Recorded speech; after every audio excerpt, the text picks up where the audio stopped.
네, 말씀 보겠습니다. 열왕기상 13장입니다. 열왕기상 13장 33절, 34절 두 절입니다. 그러니까 한 목소리로 함께 읽겠습니다.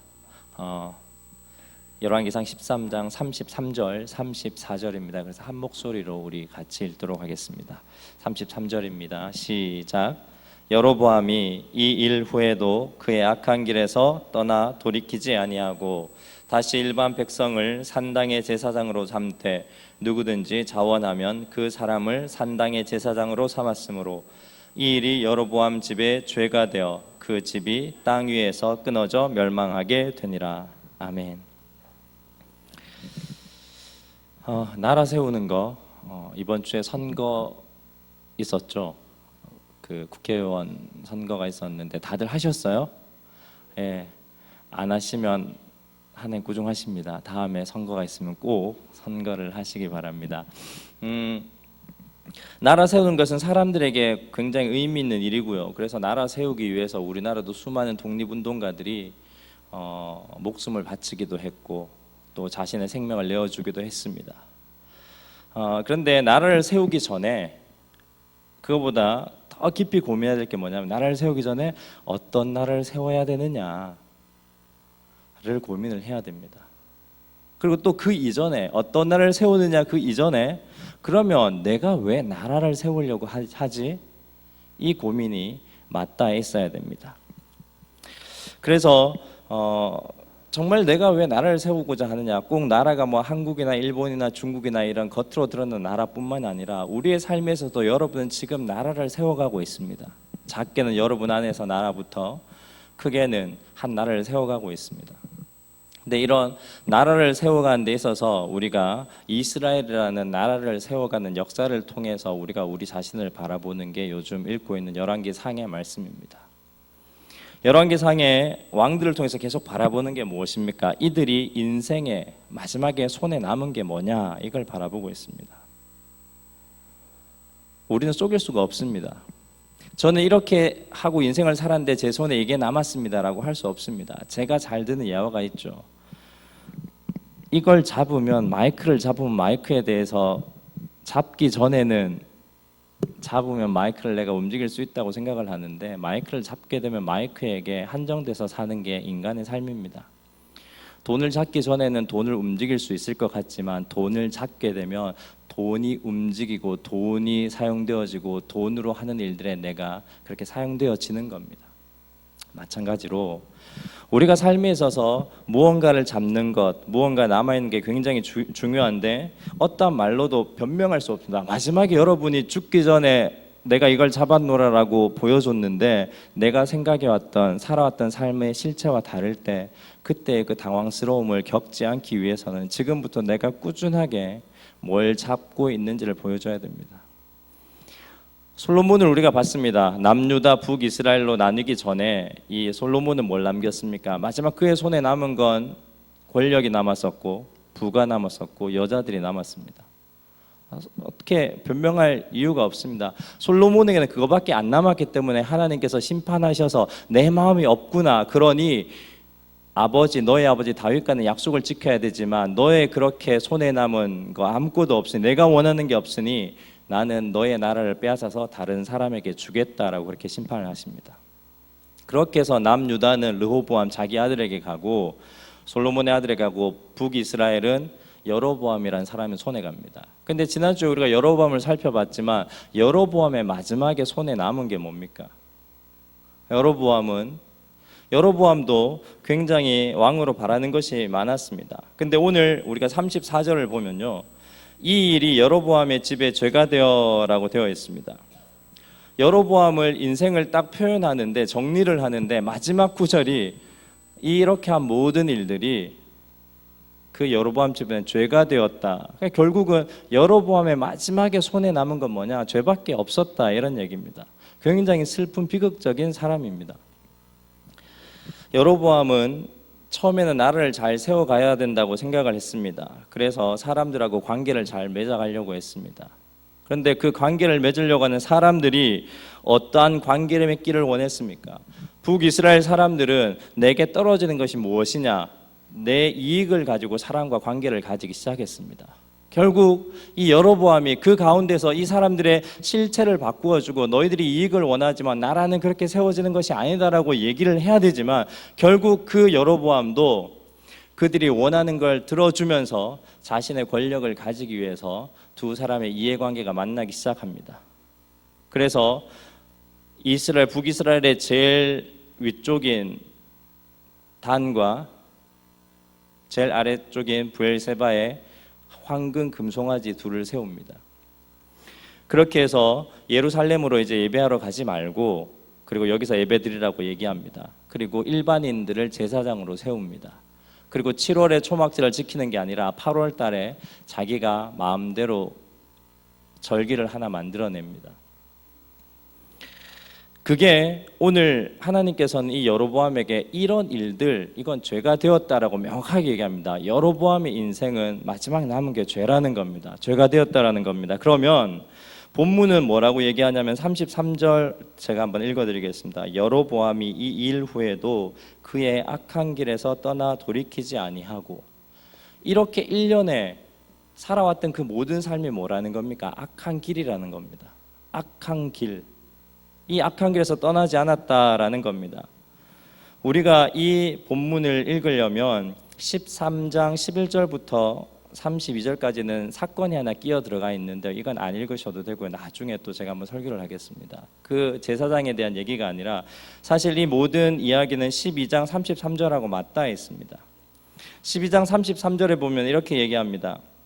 그가 자기 마음대로 정한 달 곧 여덟째 달 15째 날로 이스라엘 자손을 위하여 절기로 정하였고 베델에 쌓은 제단에 올라가서 분향하였더라. 그래서 13장에 분향하니 손이 마르게 되고 하나님의 제사에 나타나서 다시 고쳐주는 이야기가 나옵니다. 여로보암이 한 일은 12장 33절에 정확하게 자기 마음대로라는 걸로 얘기합니다. 결국 자기 마음대로 산 거, 자기가 옳다고 생각한 대로 산 거, 그리고 13장에 와서 이 일 후에도 그렇게 한 일 후에도 악한 길, 그렇게 자기 마음대로 살아갔던 악한 길에서 떠나지 아니하였다고. 그래서 34절에는 여로보암의 인생의 마지막 남은 것은 죄가 되어 죄밖에 없다 그렇게 표현을 합니다. 브라질 아마존에 가면 자라라까라는 뱀이 있습니다. 그 선교사님 한 분이 그 허윤석 선교사님인데 그 자라라까 뱀이 그 브라질 아마존에 굉장히 맹독성의 뱀입니다. 그러니까 물리게 되면 눈이 실명이 되는 뱀인데요.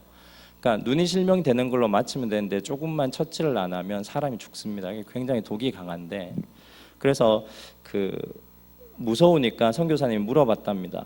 이 자라라까는 뱀은 이 아마존 어디에서 서식합니까? 이렇게 물어봤답니다. 그냥 그 부족 인디오 부족들이 뭐라고 얘기하냐면 이렇게 얘기하더랍니다. 쉬쉬 이렇게 얘기하더랍니다. 그래서 이 뱀은 특별하게 이런 소리를 낸다는 거겠죠. 쉬쉬 이렇게 소리를 내는데 그 다음 말이 이 선교사님 가슴에 굉장히 많이 마음에 와닿았습니다. 뭐냐면 자라라까 뱀은 쉬쉬식인데요. 바로 내 안에 있습니다. 굉장히 선문답을 한 거죠.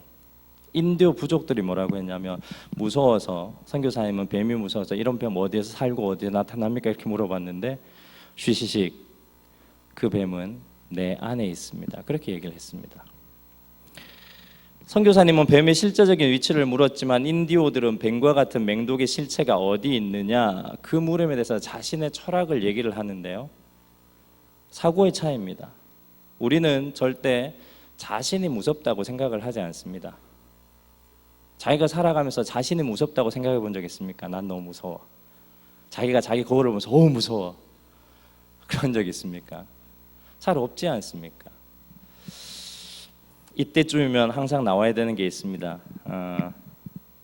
그래서 한번 인사는 해야 되지 않겠습니까? 옆에 분들하고 이렇게 한번 인사하겠습니다. 나 괜찮은 사람이야.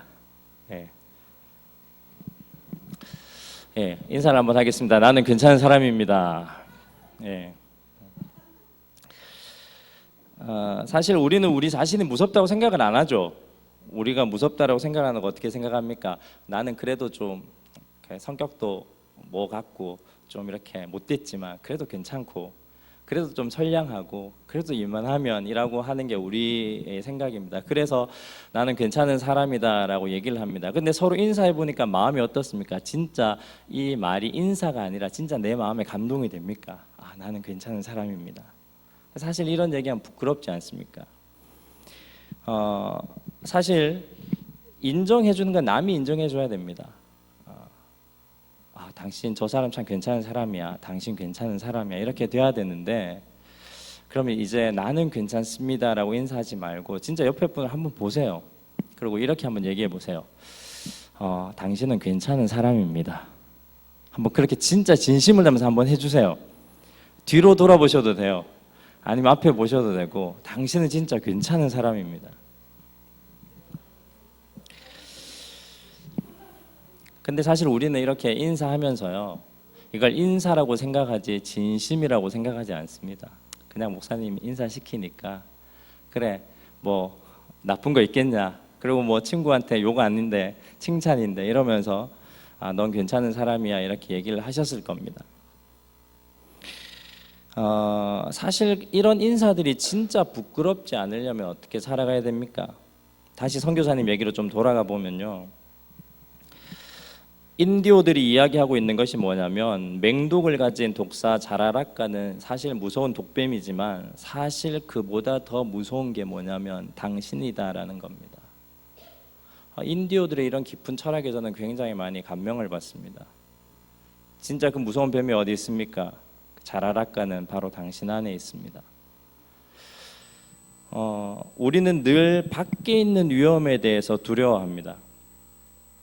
내 안에 있는 게 아니라 밖에 있는 무언가에 대해서 두려워합니다. 그래서 오늘 제가 얘기하려고 하는 게 두 가지입니다. 위험에 대해서 생각해 보려고 하는데요, 왜 왕이 여로보암이 마지막에 남은 게 죄밖에 없었는지를 파헤쳐 보려고 하니까 여로보암에게 남은 것은 죄였는데 그 죄에 달려갔는데 그 가운데 뭐가 남아 있었냐?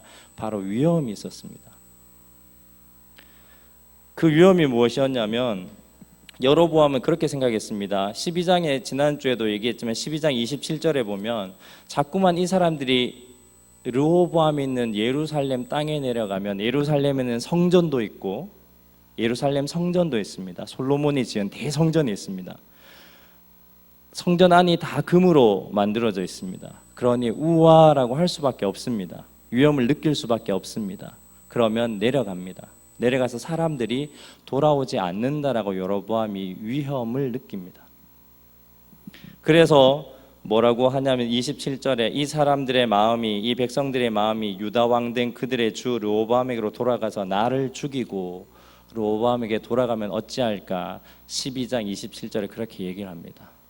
결국 여로보암이 우상을 만들고 싶어서 그런 게 아니라 여로보암이 이 나라를 잘 세워서 하고 싶은데 사람들 마음이 자꾸만 떠나는 게 무서우니까, 두려우니까 그 밖에 있는 무서움들 때문에 뭘 하게 되냐면 하나님을 부르는 게 아니라 자신의 마음대로, 자기 마음대로 방법을 생각해냅니다. 그게 무엇이었냐? 그래, 이 사람들은 종교성이 있구나. 그래서 아래 위로 산당을 짓습니다. 그리고 그 산당을 지은 다음에 오늘 본문에 어떻게 합니까? 33절에 보면 돌이키지 아니하고 그 산당에 계속해서 다시 일반 백성을 산당의 제사장으로 삼되 이렇게 되어 있습니다. 일반인은 제사장이 될 수 없습니다. 레위 족속만, 레위 지파의 사람들만 제사장이 될 수 있는데 일반 사람들을 제사장으로 했다는 겁니다. 무슨 말입니까? 백성들이 와서 더군다나 내려가서 안 올라올까 두렵고 사람들이 우리 그냥 예루살렘하고 합쳐서 우리 남유다에 합시다라고 하는 것도 두려운데 일반 사람들이 와서 저도 여기서 섬기는 제사장 하고 싶습니다 라고 얘기를 했을 때 진실하게 당신들은 안 됩니다 라고 얘기하면 이 사람들의 민심이 떠날 것 같으니 그냥 서로 좋게 알겠습니다, 그럼 당신 제사장 하십시오. 무엇이 무서웠던 겁니까? 여로보암은 위험을 보는 방식이 어땠냐면 두 가지였습니다. 첫 번째는 위험의 내용을 한번 살펴보겠습니다. 왕은 진짜 나라가 망하는 게 위험한 겁니까? 아니면 자기 원하는 대로 통치되지 않는 게 위험한 상황입니까? 진정한 왕은 자기가 원하는 대로 나라가 좀 안 운영되어지고 자기가 원하는 스타일로 안 되더라도 진짜 나라가 건강하고 견고하게 세워지면 그게 좋은 나라입니다. 근데 지금 자기가 생각하는 대로 이루어지지 않으니 거기에 위험을 느끼고 이러면 내 권력이 내 힘이 이 사람들에 의해서 무너질 수도 있겠다라는 위험이 먼저 들었던 겁니다. 위험의 내용이 잘못됐다는 겁니다. 여로보암의 위험의 내용은 자기의 권력입니다. 우리는 삶에서 위험의 내용에 대해서 고민하지 잘 안 하지 않습니까? 위험의 내용에 대해서 잘못 진단을 하면 처방도 잘못되게 됩니다. 여러분의 삶의 위험의 실체는 뭡니까? 여러분은 지금 나는 내가 원하는 삶이 아닌 것 같아. 좀 뭔가 잘 안 되는 것 같아. 위험한 것 같아라고 하는데 그 실체가 뭡니까? 취업이 잘 안 돼서, 결혼이 이루어지지 않아서, 공부가 잘 안 돼서, 대학에 떨어져서 무엇이 진짜 내 삶의 위험입니까? 좋습니다. 그럼 취업이 됐습니다. 그럼 위험이 없어집니까? 대학에 붙었습니다. 그럼 위험이 없어집니까? 결혼을 했습니다. 그러면 인생의 위험이 다 사라집니까? 어떻습니까? 오늘의 걱정도 많을 뿐더러 계속해서 우리는 무언가 모를 위험들에 계속 눌려 있습니다. 우리가 지금 당장 나를 힘들게 하는 일들을 위험으로 생각하고 그게 헤쳐지면 이 위험이 없어지겠지라고 생각했지만 실제적으로 위험은 외부에 있는 것이 아니라 위험은 내부에 있는 것입니다. 인디오들의 말이 참 지혜로운 겁니다. 당신들은 뱀을 두려워하죠. 물리면 실망하고 죽을 것 같으니까 두렵죠. 그것보다 더 두려운 게 뭔지 아세요? 당신 안에 자라락가라는 뱀이 살아 있습니다. 이 말입니다. 여러분들은 여러분의 위험을 외부적으로 이루어지지 않는 일들, 취업 안 되는 거, 힘든 거, 어려운 거라고 생각하기 때문에 실제 여러분들은 그게 진짜 위험이 아니라는 것을 알아야 됩니다. 바로 위험이 어디 있느냐, 두 번째 얘기입니다. 이게 뭐냐면 우리의 삶에 진짜 위험은 외부를 위험이지 않느냐 판단할 게 아니라 그 위험은 바로 내 안에 있음, 내가 위험이라는 걸 바로 알아야 됩니다. 여로보암이 어떻게 해서 이 마지막에 죄밖에 남지 않았습니까? 여로보암은 항상 위험은 내 안에 있는 게 아니라 내 밖에 있구나. 저 사람들 때문에 내가 이렇게 되었구나. 저 상황들 때문에 내가 이런 결정을 내려야 되는구나. 그래서 그는 항상 뭐를 합니까? 자기 마음대로 자기의 정한 악한 길에서 떠나지 않고 마지막에 죄가 되어 죄만 남깁니다. 그러면 여러분 두더지 게임이라고 해보셨습니까? 두더지 게임 다 아실 겁니다. 그 초등학교 앞에 가보면 이렇게 망치 같은 거 하나 있고 500원 넣고 하면 막 때리는 거 있습니다. 오늘 제가 그 허은석 선교사님 얘기를 많이 하는데 이분은 돌아가셨습니다. 돌아가신 선교사님인데 브라질 아마존에서 이렇게 선교하신 분인데 그분이 그렇게 얘기를 하셨습니다. 자기는 우리 신앙인들에게 무슨 은혜가 필요하냐? 두더지 게임의 은혜가 필요하다. 그렇게 얘기를 하셨습니다. 그게 무슨 말이냐? 두더지 게임 하면 때리면 또 올라오고 때리면 또 올라오는데 하나님께서 우리의 삶 가운데 고개를 들만 할 때마다 하나님께서 때려주시는 은혜가 있어야 된다. 내가 살아야 된다. 내 하는 대로, 자기 마음대로, 내 능력대로, 내가 하고 싶은 대로 그렇게 올라올 때마다 하나님이 때려주시는 은혜, 그런 게 내 속에 있는 욕심이, 내 속의 자랑이, 불평이, 하나님을 신뢰하지 않음이, 나를 드러내고 싶은 욕심이 계속해서 고개를 드밀 때마다 하나님께서 때려주시는 은혜, 그게 두더지 게임의 은혜다라고 얘기를 하셨습니다. 오늘 중요한 것은 위험은 외부에 있는 게 아니라는 겁니다.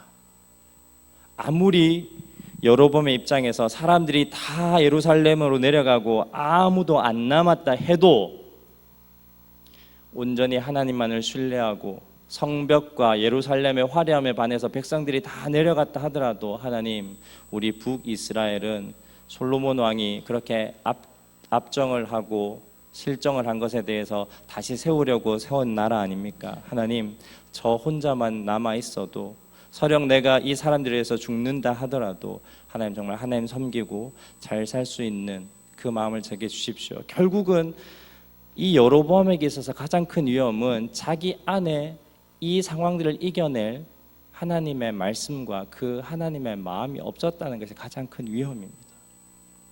이걸 우리는 모르고 있다는 겁니다.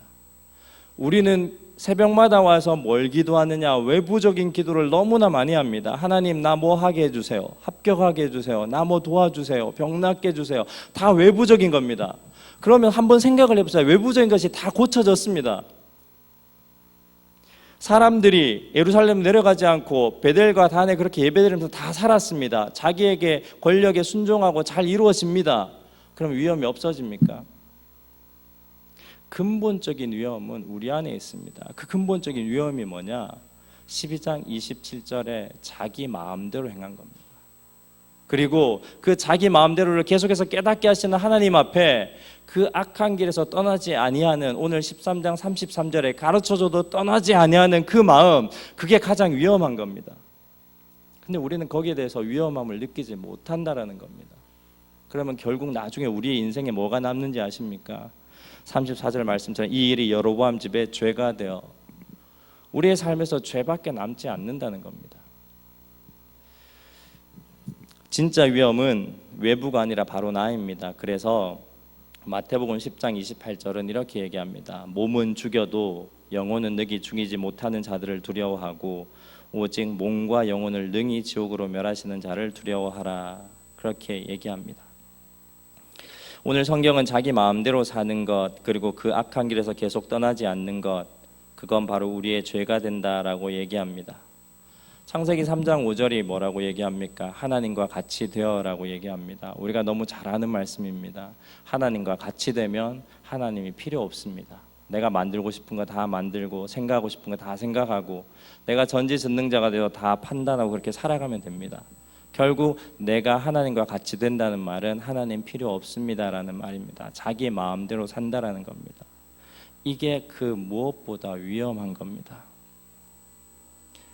밖에 직장을 못 가져도 내 몸이 좀 아프더라도 내 안에 하나님께서 내게 원하시고 하나님께서 나의 인생을 움직이시고 인도하시는 그 삶에 대한 부족하지만 따라가려고 하는 순종의 마음과 그 말씀을 익혀 묵상하려고 하는 그 마음들이 내 안에 있다면 그 사람은 취업을 조금 더디게 하더라도 건강이 좀 나아지지 못하더라도 삶에 있어서 손에 잡히는 것 없더라도 그 사람은 위험한 사람이 아닙니다. 그런데 오히려 더 잘 나가고 많이 벌고 성취하고 좋은 집, 좋은 차, 그리고 많은 권력이 따르지만 항상 그의 인생에 있어서 모든 판단의 결론이 내가 하나님이 되어 내가 하고 싶은 대로 자기 마음대로 모든 위험을 외부적 상황에 두고 이것만 고쳐지면 건강하게 그 다음 행보가 진행되겠지라고 자기의 결정과 의사로 모든 것을 행해 나간다면 그 사람은 진짜 위험한 사람입니다. 바로 그 사람 안에 자라락가라는 그런 게 있는 사람입니다. 기도하겠습니다.